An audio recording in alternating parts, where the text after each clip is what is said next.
ద్రవిడ రాజకీయాలకు పెట్టింది పేరైన తమిళనాట రాజకీయం రసవత్తరంగా ఉంది.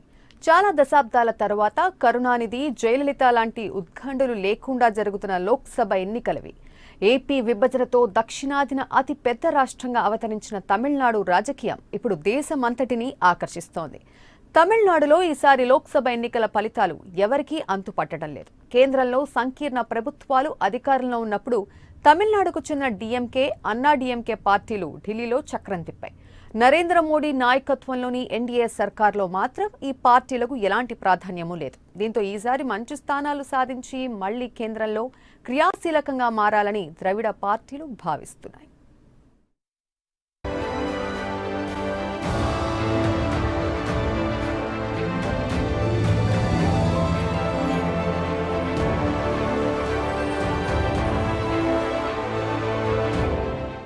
రెండో దశ ఎన్నికల్లో హాట్ టాపిక్ గా మారిన తమిళనాడు.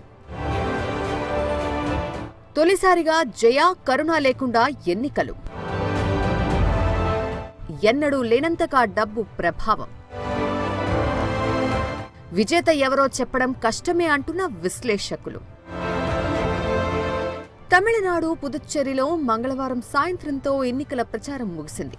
ఓటర్లను ఆకట్టుకోవడానికి అభ్యర్థులు దాదాపు నెల రోజులుగా నియోజకవర్గాలలో సుడిగాలి పర్యటనలు చేస్తున్నారు. స్వతంత్ర అభ్యర్థులు ఒంటరిగా వాహనాలలో ప్రచారం నిర్వహిస్తున్నారు. మండుటెండలను సైతం లెక్క చేయకుండా తిరుగుతున్నారు. ఓటర్లను ప్రసన్నం చేసుకునేందుకు ఇప్పటికే అనేక హామీలు ఇచ్చారు. మరోవైపు విమర్శలు, ఆరోపణలతో ప్రత్యర్థులపై వారు మాటల తూటాలు పేల్చి ప్రచారాన్ని తుది అంకానికి తీసుకొచ్చారు. ఈ నెల 18న తమిళనాడులోని 39 లోక్సభ స్థానాలకు ఎన్నికలు జరగనున్నాయి. 5 ఏళ్లకోసారి ఎన్నికలు జరగడం మామూలే కానీ తమిళ రాజకీయ దిగ్గజాలు పురచ్చితలైవి జయలలిత, కళింగర్, కరుణానిధి లేకుండా పోలింగ్ జరుగుతుండటం విశేషం. అందుకేనేమో వీరు లేని లోటు స్పష్టంగా కనిపిస్తోందని అంటున్నారు నేతలు, కార్యకర్తలు. ప్రస్తుతం తమిళనాడు పార్టీల్లో ఎలాగైనా గెలవాలన్న ఆరాటం కనిపిస్తోందే గాని ఓ స్ఫూర్తివంతమైనటువంటి పోరాటం చేసేవారిగా మాత్రం అధినేతలు కనిపించడం లేదు.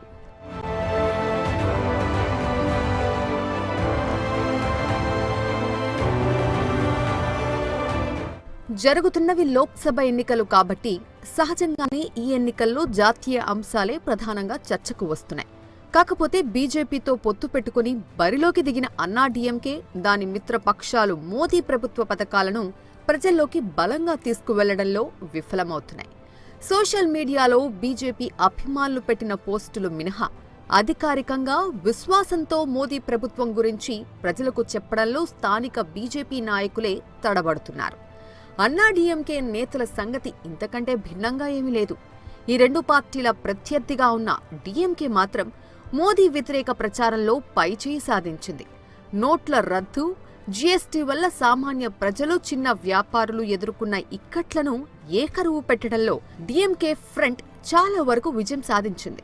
నీట్ పరీక్ష విషయంలోనూ కావేరీ నది పరివాహక ప్రాంతంలో గుర్తించిన సహజవాయు, ముడి చమురు నిక్షేపాలను వెలికితీసే విషయంలోనూ డీఎంకే కేంద్రానికి వ్యతిరేకంగా నిలుస్తోంది.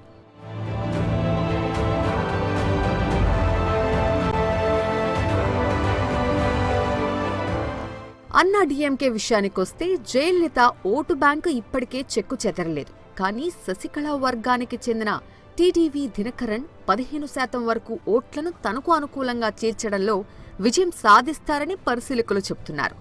ఒకవైపు దినకరన్, మరోవైపు డీఎంకే ఫ్రంట్లతో తలపడుతున్న పళనిస్వామి, పన్నీరు సెల్వం వర్గాలు జయలలితకు తామే నిజమైన వారసులమని చెబుతూ ఆవిడ ఆశయాలను, పథకాలను కొనసాగిస్తామని ప్రజలకు చెప్పడానికి శతవిధాలుగా ప్రయత్నిస్తున్నారు. దినకరన్ ఆర్కే నగర్లో చేసిన ప్రయోగాన్ని తిరిగి ఇప్పుడు కూడా మరింత పగడ్బందీగా చేసి అన్ని నియోజకవర్గాల్లో విజయం సాధించి కేంద్రంలో కింగ్ మేకర్గా ఎదిగే ప్రయత్నం చేస్తున్నారు.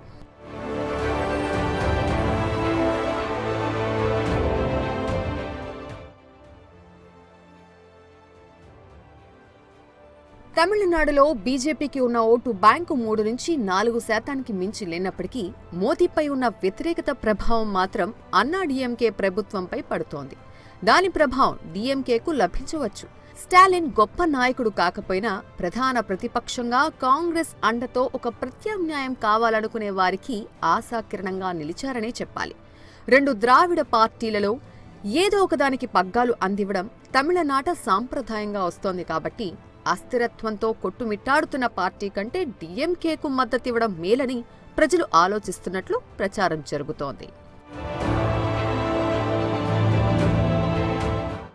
సముద్ర తీరం వెంబడి తిరువళ్లూరు నుంచి కన్యాకుమారి వరకు 15 లోక్సభ స్థానాలు ఈ ఎన్నికల్లో కీలకంగా మారాయి.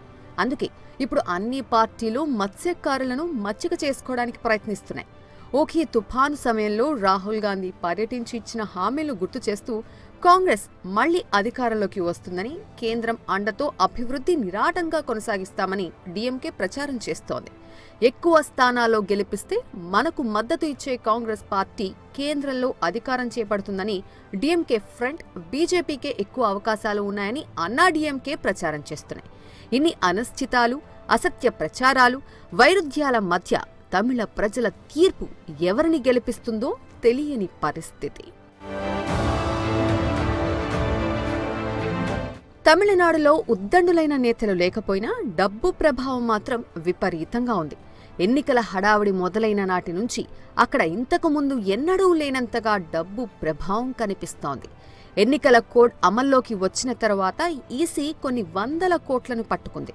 ఇంత ధన ప్రవాహంలో ఓటరు ఎవరి వైపు మొగ్గు చూపుతాడో వేచి చూడాలి.